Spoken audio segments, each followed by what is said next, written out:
When you order the SSG10A1, it's gonna come in a box like this and in 2 pieces which you need to connect together using just 3 screws. Super easy process, nothing to worry about, and I will show you how to do it.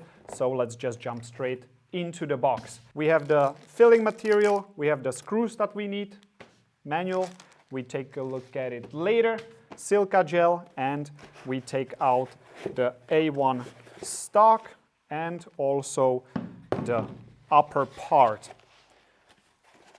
The magazine is also in there, as well as cleaning rod, but we will not need that for now. In order to connect these two together, we will just basically place it on a flat table like this.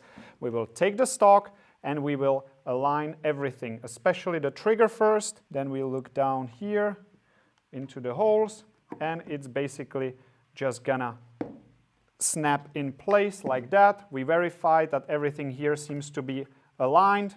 We try, and there we go. Now it's perfectly in place. Now we take our screws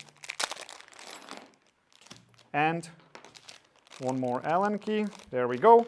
And you will see that we have 3 different screw lengths. The longest one will go into the trigger guard. The middle one will go into the middle. And the shortest one will go to the front. Now we just use the different tools and we connect it together. So we get this one started and we stop before we tighten it all the way down, because we want to first actually completely tighten the middle one. That's what I just did. Now we can go back to the stock. Tighten this one, and now we finish with the front one. All right, and now we are finished. That's how long it takes to put these 2 together. Super easy process, 3 screws. Now you just need BBs, magazine, scope, and you are ready for a game.